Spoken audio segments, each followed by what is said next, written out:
దేవుని నామానికి స్తోత్రాలు కలుగును గాక. వినుచున్న మీ అందరికీ కూడా మేలు కలుగునట్లుగా ఆశీర్వదించబడుదురు గాక. మరి ముఖ్యంగా ఈరోజు స్వస్థత అనే విషయాన్ని గురించి మీతో మాట్లాడాలని నేను ఆశపడుతూ ఉంటున్నాను. శరీర సంబంధమైనటువంటి రోగాలు ఎన్నో ఈరోజు మనుషులను పట్టుకొని పీడిస్తూ ఉంటున్నాయి. స్వస్థత ప్రతి ఒక్కరికి కూడా అవసరం.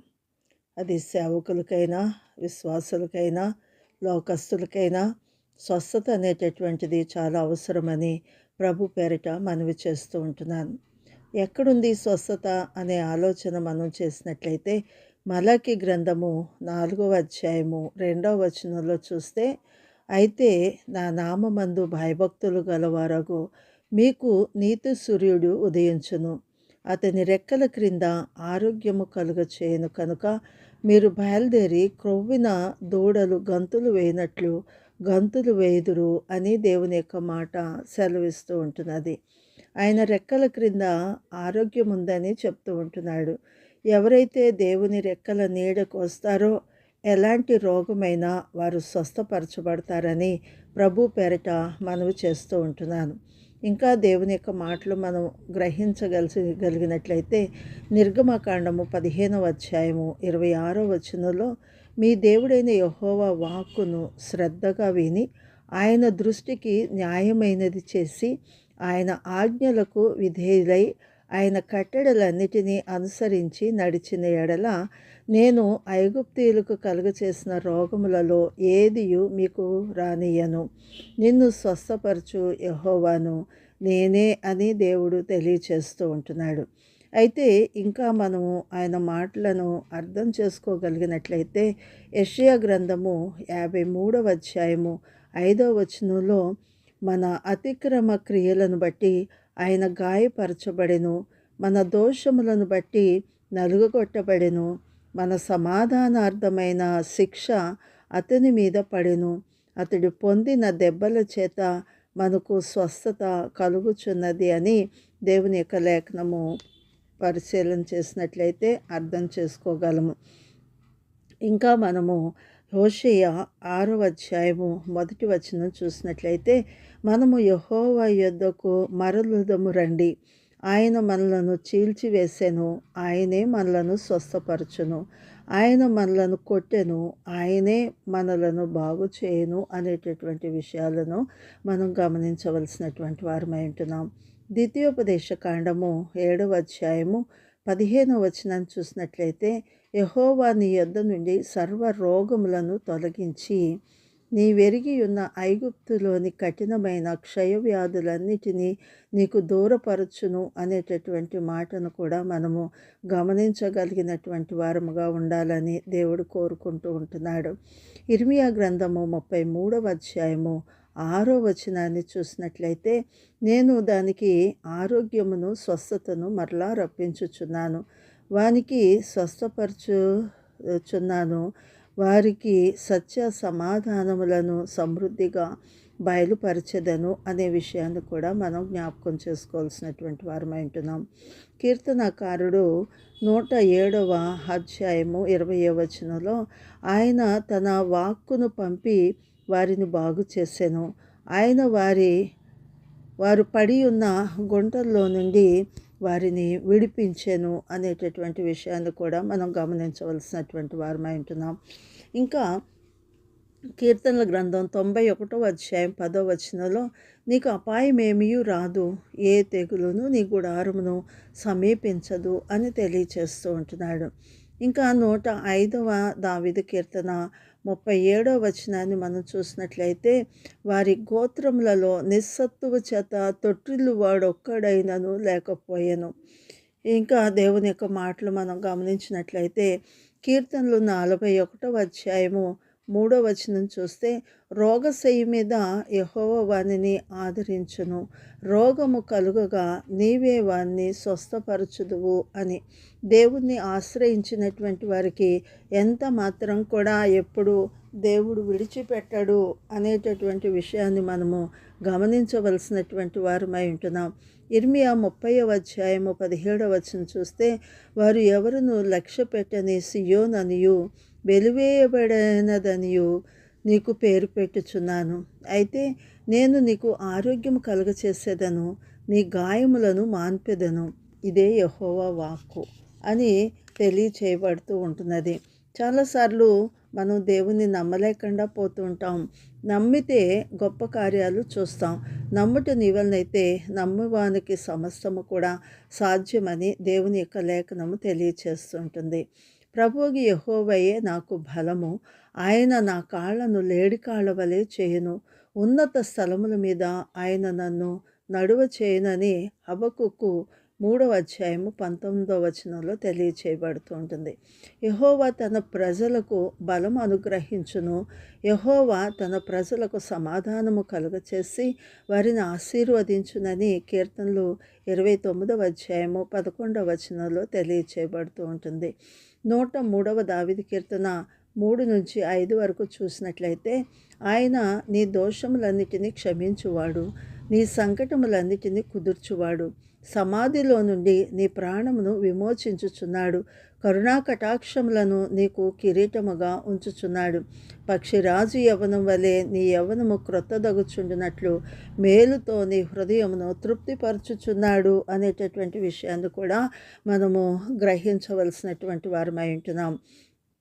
నిర్గమకాండం 23వ అధ్యాయం 25వ వచనం చూస్తే, నీ దేవుడైన యెహోవానే సేవింపవలను, అప్పుడు ఆయన నీ ఆహారమును నీ పానీయమును దీవించును, నేను నీ మధ్య నుండి రోగము తొలగించెదను అని కూడా తెలియచేస్తూ ఉంటున్నాడు.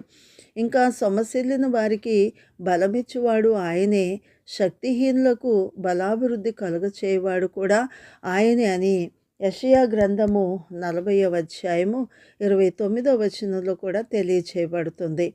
ఆయనే ప్రభువైన యేసు మన బలహీనతలను వహించుకొని మన రోగములను భరించేటటువంటి వాడు కూడా ఆయనే అని మత్తయి సువార్త 8వ అధ్యాయము 17వ వచనంలో తెలియచేయబడుతూ ఉంటున్నది. దేవుని వాక్యము నమ్మదగినటువంటిది. ఈరోజు వాక్యం చదివే వాళ్ళను మనం చూడలేకపోతున్నాం.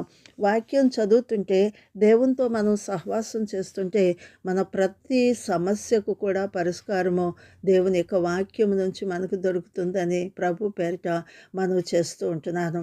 యెహోవా, నీవు నన్ను స్వస్థపరచుము, నేను స్వస్థత నొందుదును, నన్ను రక్షించుము, నేను రక్షింపబడుదును, నేను నిన్ను స్తోత్రించుటకు నీవే కారణభూతుడువని ఇర్మియా 17వ అధ్యాయము 14వ వచనంలో తెలియచేయబడుతూ ఉంటుంది. మీలో ఎవడైనను రోగి అయ్యున్నాడా? అతడు సంఘపు పెద్దలను పిలిపింపవలెను, వారు ప్రభు నామమును అతనికి నూనె రాసి అతని కొరకు ప్రార్థింపవలెను. విశ్వాస సహితమైనటువంటి ప్రార్థన రోగిని స్వస్థపరుస్తుంది. ప్రభు అతన్ని లేపును, అతడు పాపములు చేసిన వాడైతే పాప క్షమాపణ నొందును అని యాకోబు పత్రిక 5వ అధ్యాయము 14-15 వచనాల్లో తెలియచేయబడుతూ ఉంటుంది.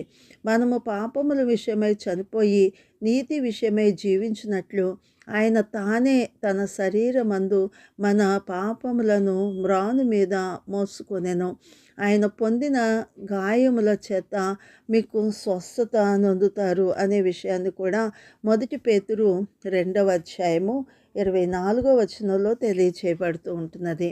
నన్ను బలపరచువాని అందే నేను సమస్తమును చేయగలను. ఫిలిప్పీయులకు రాసిన పత్రిక 4వ అధ్యాయము 13వ వచనము. నా కృప నీకు చాలును, బలహీనత యందు నా శక్తి పరిపూర్ణమగుచున్నది అని 2వ కొరింథీయులకు రాసిన పత్రిక 12వ అధ్యాయము 9వ వచనము. ఇక్కడ మరి పౌలు గారికి ఏదో ఒక బలహీనత ఉందని, ఆ బలహీనత విషయమై తను ప్రార్థన చేసినప్పుడు నా కృప నీకు చాలునని, బలహీనత యందు నా శక్తి పరిపూర్ణమగుచున్నదని ఆ యొక్క పౌలు గారిని ధైర్యపరిచినట్లుగా మనం చూస్తూ ఉంటున్నాం. నెహెమ్యా గ్రంథము 8వ అధ్యాయం 10వ వచనము, యెహోవా యందు ఆనందించుట వలన మీరు బలమొందెదరు అని చెప్తూ ఉంటున్నాడు. ఇక్కడ దేవుని మాటలు మనము ఎంతో అర్థం చేసుకోవాల్సినటువంటి వారమై ఉంటున్నాం. ఈ లోకంలో మనం జీవిస్తున్నామంటే ఏ రోగము రాదు అని కాదు. ఒకవేళ ఎలాంటి రోగం వచ్చినా స్వస్థపరచగలిగినటువంటి వాడు దేవుడే అనేటటువంటి చక్కటి మాటలను మనము గ్రహించవలసినటువంటి వారమై ఉంటున్నాము. వృద్ధులకు కూడా స్వస్థత చాలా అవసరం కదండి. మరి వృద్ధాప్యంలో రకరకాల బలహీనతలు వస్తూ ఉంటాయి. అలాంటి సమయంలో కూడా స్వస్థపరిచేవాడు నేనే అని దేవుడు ఎంతో చక్కగా తెలియచేస్తూ ఉంటున్నాడు. వృద్ధాప్యమందు నన్ను విడువకుము, నా బలము క్షీణించినప్పుడు నన్ను విడువకుము అని దావీదు 71వ దావీదు కీర్తన 9వ వచనంలో తెలియచేస్తూ ఉంటున్నాడు. దేవా, వచ్చు తరమునకు నీ బాహుబలమును గూర్చియు పుట్టబోవు వారికి అందరికీ నీ శౌర్యమును గూర్చియు నేను తెలియజెప్పునట్లు తల నెరిసి వృద్ధుడినయుండు వరకు నన్ను విడువకుము అని దావీదు దేవునితో మాట్లాడుతూ ఉంటున్నాడు. 71వ కీర్తన 18వ వచనంలో ఈ మాట తెలియచేయబడుతూ ఉంటుంది. 92వ దావీదు కీర్తన 15వ వచనంలో వారు ముసలితనమందు ఇంకా చిగురు పెట్టుచుందురు, సారము కలిగి పచ్చగా ఉందురు అని వృద్ధులను గూర్చి చక్కటి సమాచారం మనం వింటుంటున్నాం. ఇంకా మనం చూస్తే యెషయా గ్రంథము 46వ అధ్యాయము 4వ వచనంలో చూస్తే, ముదిమి వచ్చే వరకు నిన్ను ఎత్తుకొని వాడను నేనే, తల వెంట్రుకలు నెరయి వరకు నిన్ను ఎత్తుకొని వాడను నేనే చేసి ఉన్నాను, చంక పెట్టుకొని వాడను నేనే, నిన్ను ఎత్తుకొనువాడును రక్షించువాడును నేనే అని ఎంతో చక్కటి సమాచారం ఇక్కడ వ్రాయబడి ఉంటుంది. ఇంకా మనం చూస్తే ద్వితీయోపదేశకాండము 34వ అధ్యాయము 7వ వచనంలో చూస్తే, మోషే జీవితాన్ని మనం పరిశీలన చేసినట్లయితే అతడు మరి దృష్టి మాన్యం లేనటువంటి వాడుగా, అతని సత్తువ తగ్గిపోలేనటువంటి వాడుగా ఉంటున్నాడు. కాబట్టి దేవునితో సహవాసం చేసేవారు తమాలా వృక్షం వలె మొవ్వు వేస్తారని, దేవునితో సహవాసం చేసేటటువంటి వారి సత్తువ బలము తగ్గిపోదని దేవుని యొక్క లేఖనము తెలియచేస్తూ ఉంటున్నది. ఇంకా సేవకుల్లో కూడా చాలామంది స్వస్థత లేనటువంటి వారు ఉంటారని, మరి స్వస్థపరచబడినటువంటి వారు కూడా ఉంటారని, మరి కొంతమంది మనం చూస్తే యోబు మరి ఎంతో దేవుని యందు భయభక్తులు కలిగినటువంటి వాడు కదా, ఎందుకు అతనికి అన్ని శ్రమలు వచ్చినాయి అని చాలామంది ప్రశ్న వేస్తూ ఉంటారు. వస్తాయి శ్రమలు, మనుషులమైనటువంటి మనకు కాకపోతే ఎవరికి వస్తాయి అనారోగ్యాలు? అయితే వాటన్నిటిలోంచి కూడా మరలా దేవుడే విడిపించి రెట్టింపు ఆశీర్వాదం యోబుకి ఇచ్చినట్లుగా కూడా మనము గ్రహించగలుగుతూ ఉంటాం.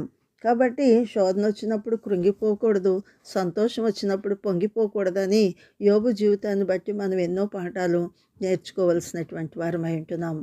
ఇంకా మరి నీతిమంతులకు కలిగే ఆపదలు అనేకములు, వాటన్నిటిలో నుండి యెహోవా వారిని విడిపించును, ఆయన వాని ఎముకలన్నిటినీ కాపాడును, వాటిలో ఒక్కటైనను విరిగిపోదు అనేటటువంటి విషయం కీర్తనల గ్రంథము 34వ అధ్యాయము 19-20 వచనాల్లో తెలియచేయబడుతూ ఉంటున్నది. యెహోవా తన సేవకుల ప్రాణమును విమోచించును, ఆయన శరణుజొచ్చు వారిలో ఎవరునూ అపరాధులుగా ఎంచబడరు అని కీర్తనలు 34వ అధ్యాయము 22వ వచనంలో రాయబడి ఉంటుంది. తన సేవకుని క్షేమమును చూచి ఆనందించు యెహోవా ఘనపరచబడును గాక అని కీర్తనలు 35వ అధ్యాయము 27వ వచనంలో కూడా ఈ మాటను మనం గ్రహించగలము. నీవు నా ఆత్మను పాతాళములో విడిచిపెట్టవు, నీ పరిశుద్ధుని కుళ్ళు పట్టనీయవు అనేటటువంటి విషయాన్ని కూడా కీర్తనల గ్రంథము 16వ అధ్యాయం 10వ వచనంలో మనకి వ్రాయబడి ఉంటుంది.